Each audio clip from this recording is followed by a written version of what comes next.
அனைத்துலக ஆன்மீக நண்பர்களுக்கு வணக்கம். திருவாக்கும் செய்கரமும் கைகொட்டும் செஞ்சொல் பெருவாக்கும் பீடும் பெருக்கும் உருவாக்கும் ஆதலால் வானவரும் ஆணைமுகத்தனை காதலால் கூப்புவதும் கை. இப்போ நாம் பார்க்கக்கூடிய வீடியோ அப்படிங்கிறது மாசி மாத ராசி பலன்கள் அப்படிங்கிறத பார்க்குறோம். பொதுவாகவே 12 மாதங்கள் உண்டு, நமக்கு தெரியும். 12 மாதங்கள் உண்டு. 12 மாதங்களுக்கும் ஒவ்வொரு மாதத்துக்கும் ஒவ்வொரு சிறப்பு இருக்கும். ஆனால் இந்த மாசிக்கு மட்டும் அதிகமான சிறப்புகள் கொண்ட மாதம் என்னென்னு கேட்டிங்கன்னா, மாசி மாதம் வந்து 11வது மாதமாக வருது. அந்த மாசி மாதம் வந்து கும்ப வீடு. மாசி மாதம் அப்படின்னா கும்ப வீட்டை தான் அது குறிக்கும். கும்ப வீட்டில் சூரியன் சஞ்சரிக்கிற காலத்தை தான் நம்ம மாசி மாதம் சொல்கிறோம். அப்போ இந்த கும்ப ராசி அப்படிங்கிறது ஜோதிட தத்துவத்தின்படி சிரராசி. சிரராசி அப்படிங்கிறது சிரம்ன்றது நிலையானது அப்படின்னு அர்த்தம். அப்படி கும்பராசின்றது சூரியன் பயணிக்கூடிய அந்த கும்பராசியில் பயணிக்கூடிய சிற மாதமான இந்த மாசி மாதத்துக்கு என்ன ஏற்றம் அப்படின்னு கேட்டிங்கன்னா, சனியினுடைய சொந்த வீடு கும்ப வீடு. அதாவது சனி ஆட்சி பலம் அடையக்கூடிய மூலத்திரிகோண பலம் அடையக்கூடிய வீடு அந்த கும்ப வீடு. ஸோ அதனால தான் மாசி மாதத்துக்குன்னு சிறப்பான ஏற்றங்கள் உண்டு. சனி அப்படிங்கிறது பாரம்பரியமான விஷயங்களுக்கான காரகத்துவம் கொண்ட கிரகம். ஸோ இந்த மாசி மாதத்தில் என்ன அதிகமாக நடக்கும் அப்படின்னு பார்த்தீங்கன்னா, பாரம்பரியமான பழமையான வழிபாடுகள், ரொம்ப உக்ரமான தெய்வங்களுக்கான வழிபாடுகள் மாசி மாதத்தில் தான் நடைபெறுது. ஸோ அப்பேற்பட்ட ஏற்றம் கொண்ட மாதம் மாசி மாதம். ஸோ இந்த மாசி மாதத்தில் வரக்கூடிய விஷயம் என்னென்னு கேட்டிங்கன்னா, சிரராசி அப்படின்னு நம்ம ஏற்கனவே சொன்னோம். சிரராசியில் சூரியன் பயணிக்கக்கூடிய காலத்துக்கு பேர் விஷ்ணுபதி புண்ணிய காலம் பேர். இந்த விஷ்ணுபதி புண்ணிய காலத்துக்கு மிகப்பெரிய ஏற்றம் உண்டு. என்னென்னு கேட்டிங்கன்னா, விஷ்ணுபதி புண்ணிய காலம் வரக்கூடிய நாளில் பெருமாள் கோயிலுக்கு போயிட்டு 27 சுற்று கொடிமரத்தோட பெருமாளையும் சேர்த்து சுற்றி உங்களுடைய கோரிக்கைகளை சொல்லி 27 சுற்று, ஒவ்வொரு சுற்றுக்கும் ஒவ்வொரு மஞ்சள் நிற ரோஜாப்பூ கம்பத்தடி, அதாவது கொடி கம்பத்துக்கு அடியில் வச்சுட்டு உங்களுடைய கோரிக்கையை சொல்லிட்டு வந்தீங்கன்னா ஒவ்வொரு சுற்றுக்கும் ஒவ்வொரு பூ இது மாதிரி வச்சுக்கணும். இந்த மாதிரி நீங்கள் உங்கள் வேண்டுதலை வச்சிங்க அப்படின்னா என்ன வேண்டுதலாக இருந்தாலும் நிச்சயம் நிறைவேறும் அப்படின்னு சாஸ்திரம் சொல்லுது. நாமளும் அனுபவத்தில் பார்த்துக்கிட்டு இருக்கோம். ஸோ அப்பேற்பட்ட இந்த மாசி மாதத்துக்கான பலன்களை நம்ம 12 ராசிக்கும் பார்ப்போம். காலபுருஷ தத்துவத்தில் குருவோட வீடான 9வது ராசியான தனுசு ராசி. தனுசு ராசிக்கு இந்த மாசி மாதம் என்ன பலன்கள் ஏற்படுது அப்படிங்கிறத நம்ம பார்க்குறோம். அதுக்கு நமக்கு தேவையான விஷயம் அப்படின்னு பார்த்தோன்னா, மாத கிரக நிலவரம். இந்த பாதத்தில் மாசி பாதத்தில் எந்தெந்த கிரகங்கள் எங்கெங்கே இருக்குது, மாத கிரகங்கள் எங்கே, வருட கிரகங்கள் எங்கே அப்படிங்கிறத வச்சு அதனுடைய அடிப்படையில் தான் நம்ம அந்த மாசி மாதத்துடைய பலன்களை கணிக்கிறோம். முதல்ல தனுசு ராசி அப்படின்னு எடுத்துக்கிட்டோன்னா, காலபுருஷனுக்கு 9வது ராசி. போர் சின்னங்களையும் போர் குணமத்தையும் கொண்ட ராசி. இது தர்மத்திற்கான போர் அப்படின்னு கூட சொல்லலாம். ஏன்னா இந்த ராசியினுடைய சின்னம் அப்படின்னு பார்த்தீங்கன்னா குதிரை மேலே போர் வீரன், போர் சின்னமான வில் அம்பு ஏந்திய வடிவத்தில் இருக்கும் இந்த ராசியினுடைய அமைப்பு. அப்படின்னா என்னென்னா, தர்மத்துக்கான ஒரு யுத்தம் அங்கே நடந்துட்டு இருக்கிறத காட்டும். இவங்க எப்போவுமே தர்மத்தை மீறி நடக்கக்கூடாது அப்படின்னு நினைப்பாங்க தனுசு ராசிக்காரங்க. தனக்குன்னு விதிக்கப்பட்ட ஒரு வட்டத்துக்குள்ளே வாழக்கூடிய ஒரு ராசி தான் தனுசு ராசி. அப்படிப்பட்ட தனுசு ராசிக்காரங்களுக்கு இந்த மாசி மாதம் கிரக நிலைகள் எப்படி இருக்குது அப்படின்னு பார்த்தீங்கன்னா, ராசிநாதனான குரு பகவான் 5ஆம் வீட்டில். அப்போ ராசிநாதன் வலிமை அடைஞ்சிறார். 5ஆம் வீட்டுக்கு போய் தன் வீட்டை அவர் மறுபடியும் பார்க்குறார், ராசியை பார்க்குறார். அப்போ இந்த மாதம் முழுக்கவே சூப்பர் அருமையாக இருக்குது, மொத்தத்தில் சிறப்பாக இருக்குது. 2 கூடிய சனி 3ஆம் வீட்டில் ஆட்சி பலம் அடைகிறாங்க.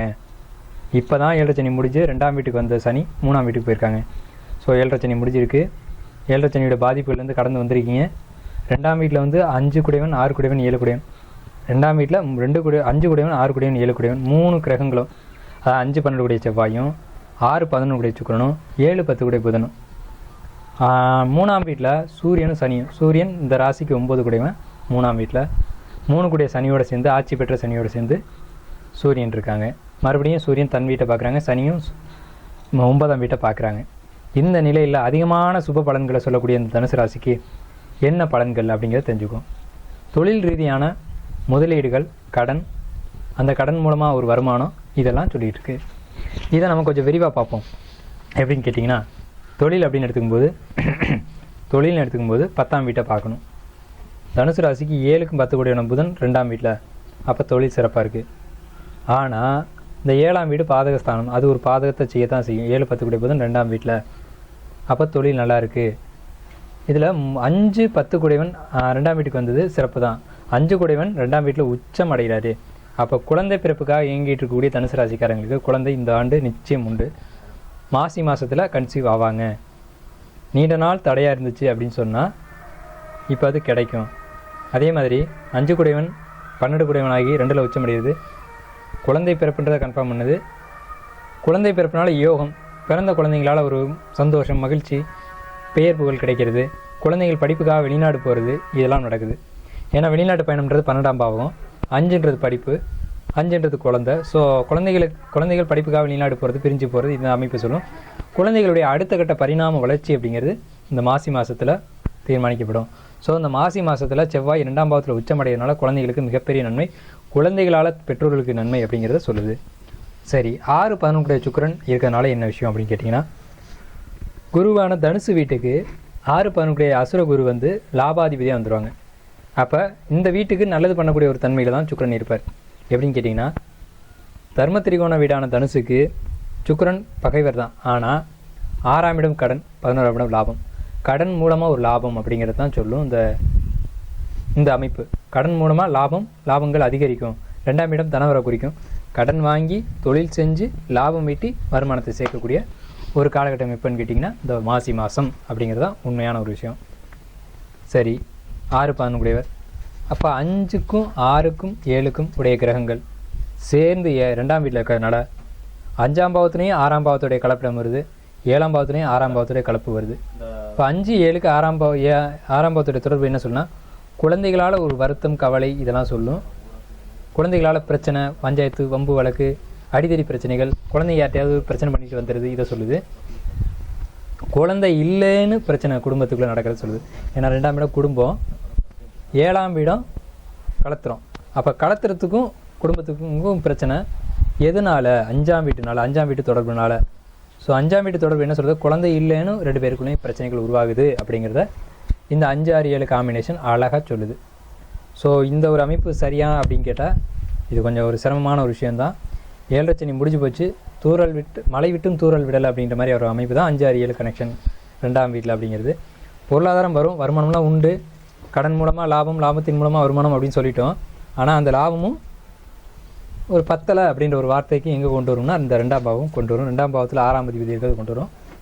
2ஆம் பாவத்தில் 6ஆம் அதிபதி இருக்கிறதுனால உழைப்புகள் அதிகமாக போடுவீங்க, உழைப்புக்கேற்ற ஊதியம் கிடைக்காது. ஸோ இதுதாங்க விஷயம் தனுசு ராசியை பொறுத்த வரைக்கும். தனுசு ராசியை பொறுத்த வரைக்கும் அதிர்ஷ்டமான நிறம்னு கேட்டிங்கன்னா ஒயிட்டு பயன்படுத்தலாம். ஒயிட் வந்து நல்லாயிருக்கும். ஒயிட்லேயும் பால் போன்ற வெண்மை அப்படின்னு சொல்லுவாங்க, அந்த மாதிரியான ஒயிட் கலர் தான் உங்களுக்கு அதிர்ஷ்டத்தை கொடுக்கும். வணங்க வேண்டிய தெய்வம் அப்படின்னு எடுத்துக்கிட்டிங்கன்னா பெண் தெய்வங்கள் அதிகமாக வழிபாடு செய்யலாம். அம்பாள், துர்க்கை, இந்த மாதிரி பெண் தெய்வங்களை எடுத்து வழிபாடு பண்ணுறது மிகப்பெரிய ஒரு யோகத்தை தனுசு ராசிக்கு நிச்சயம் கொடுக்கும்.